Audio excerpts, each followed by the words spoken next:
抱球。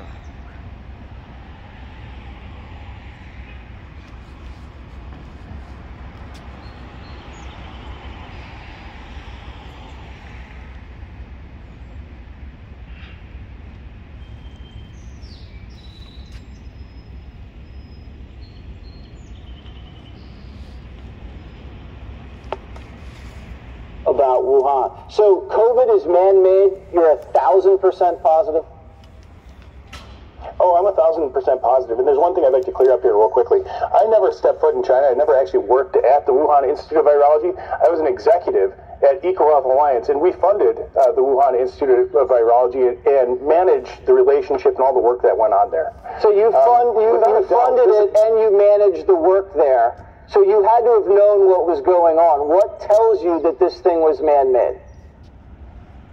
Well, it's simple. It's all in the documents that I have in my possession, which I released on Twitter today. My handle's AGHUFF, AGHuff on Twitter. Your audience and listeners can go download those documents and look at them yourself.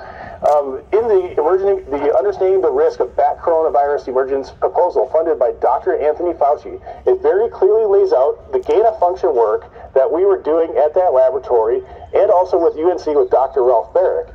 There's no question. And what the big psychological operation of the cover-up has been to the U.S. government in this whole debacle is trying to confuse people with this complex virology. And what I do in my book is I explain this very simply in layman's terms so a high school student can understand what happened and how this went south. So even I can understand it. I appreciate that. So why are they covering this up? I mean, if they did it, own it.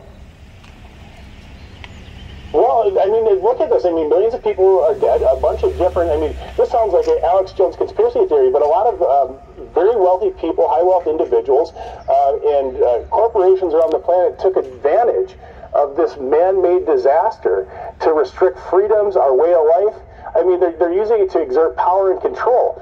And, you know, why not take advantage of a good disaster? I mean, that's sort of the old saying here. But really, people like Dr. Anthony Fauci, my old boss, Dr. Peter Daszak, Dr. Ralph Barrick, they deserve to be in prison for what they did. I actually raised concerns about the work that we were doing in China when I worked at EcoHealth Alliance. And, you know, this is not a new story. That's the funny thing. I've been trying to get this story out for over 14 or 15 months now. And finally, you know,